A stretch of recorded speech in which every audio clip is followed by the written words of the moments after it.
دوستو، آج کی ڈائری کا پنا لے کر آئے ہیں جو ایک دل کے بندھن کو باندھتی ہے۔ آج کی کہانی ہے مائرا اور ریان کی۔ کالج کے وہ دن بھی عجیب ہوتے ہیں نا، جب دل کتاب میں کم اور کسی کے خیالوں میں زیادہ کھویا رہتا ہے۔ ریان کے ساتھ بھی کچھ ایسا ہی ہو رہا تھا۔ ریان، جو ہمیشہ اپنی ہی دنیا میں مست رہتا تھا، آج اس کا دل کسی کے لیے زوروں سے دھڑک رہا تھا، اور وہ کوئی اور نہیں، کالج کی سب سے خوبصورت اور شائننگ لڑکی مائرا تھی۔ باہر ساون کی پہلی تیز بارش ہو رہی تھی۔ پورا کالج خالی ہو چکا تھا، لیکن ریان لائبریری کے ایک کونے میں بیٹھا اپنی ادھوری اسائنمنٹ پوری کر رہا تھا۔ تبھی دروازہ کھلا اور مائرا اندر آئی۔ اس کے بال بارش کی بوندوں سے بھیگے ہوئے تھے اور وہ اپنی کرتی سے پانی کو جھٹک رہی تھی۔ مائرا نے چاروں طرف دیکھا۔ پوری لائبریری خالی تھی، سوائے ریان کے۔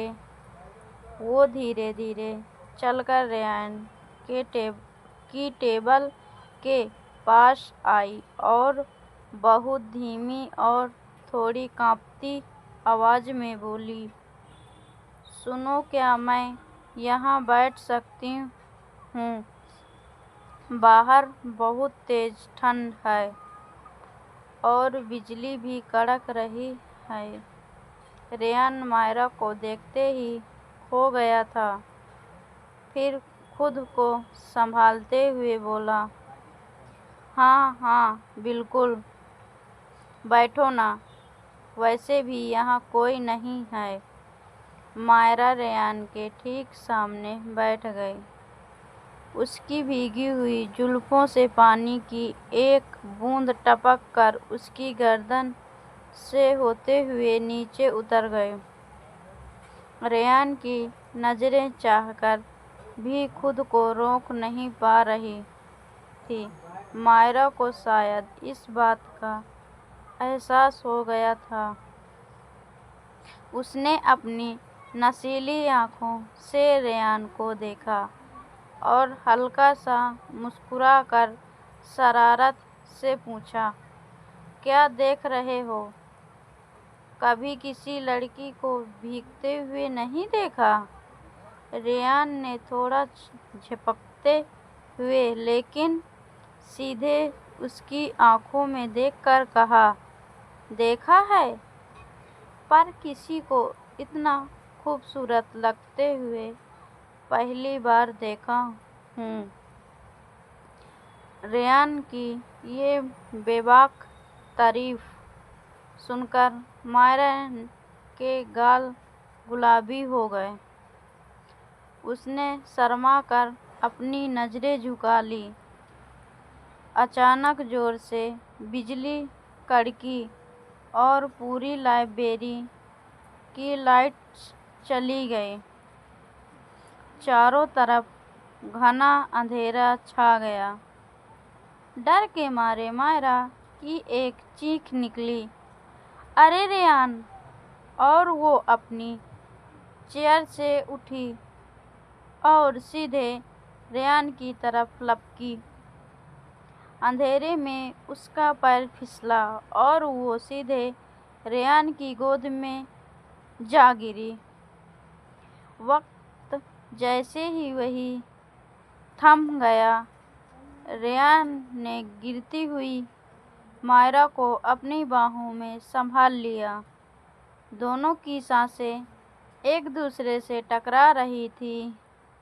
کھڑکی سے آتی ہوئی ہلکی سی چاند کی روشنی اور بارش کی بوندوں کے ریفلیکشن میں دونوں ایک دوسرے کا چہرہ دیکھ پا رہے تھے۔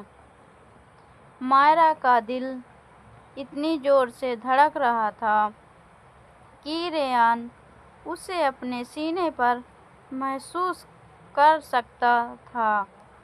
مائرا نے اٹھنے کی کوشش کی اور ریان نے بھی اپنی پکڑ ڈھیلی نہیں کی۔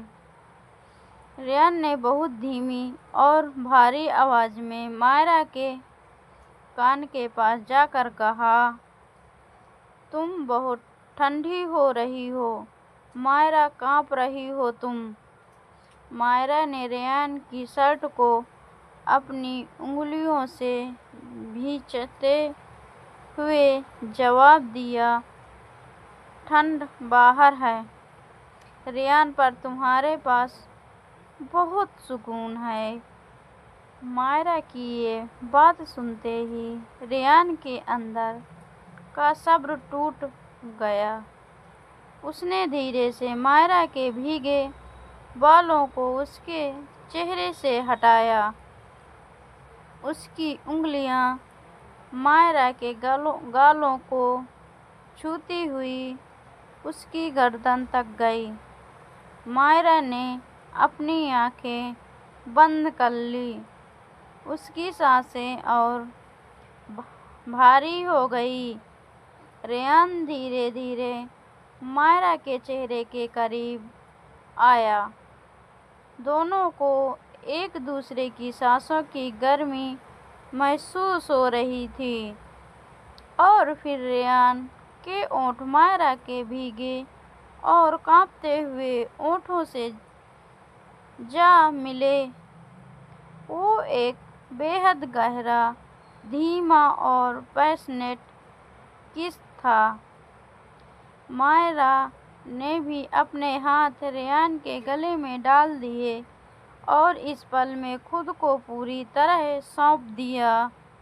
باہر بارش تھمنے کا نام نہیں لے رہی تھی اور اندر دونوں ایک دوسرے کی محبت کی گرمی میں پگھل رہے تھے۔ کچھ منٹوں تک دونوں بس ایک دوسرے میں کھوئے رہے۔ جب وہ الگ ہوئے تو دونوں کے چہروں پر ایک الگ ہی چمک تھی۔ تبھی اچانک لائبریری کی لائٹس واپس آ گئیں۔ روشنی آتے ہی مائرا جھٹکے سے ریان کی گود سے اتری۔ اس کا پورا چہرہ شرم سے لال ہو چکا تھا۔ وہ اپنی کتابیں سمیٹنے لگی۔ ریان نے مسکراتے ہوئے اس کا ہاتھ پکڑا اور کہا، اب اتنی جلدی بھاگ رہی ہو؟ مائرا نے لپٹ کر اپنی نیچے کی لپ کو دانتوں سے دباتے ہوئے کہا، اسائنمنٹ تو پورا ہو گیا ریان، پر ہماری کہانی ابھی شروع ہوئی ہے۔ کل پھر اسی وقت اسی کونے میں ملیں گے نا؟ ریان نے مائرا کے ہاتھ کو چومتے ہوئے کہا، ہر روز اسی وقت، صرف تمہارے لیے۔ مائرا مسکرائی اور لائبریری سے باہر دوڑ گئی۔ ریان وہیں کھڑا اسے جاتے ہوئے دیکھتا رہا۔ وہ بارش، وہ اندھیرا اور وہ جادوئی احساس دونوں کے دلوں میں ہمیشہ کے لیے درج ہو چکا تھا۔ کالج کی وہ لائبریری آج صرف کتابوں کی جگہ نہیں بلکہ دو دلوں کے ملن کی گواہ بن چکی تھی۔ کہانی آپ کو کیسی لگی؟ کمنٹ میں اپنی پرتکریا ضرور دیں۔ ایسی کہانی سننے کے لیے سبسکرائب کرنا نہ بھولیں۔ ملتے ہیں ایک نئی خوبصورت کہانی کے ساتھ، تب تک کے لیے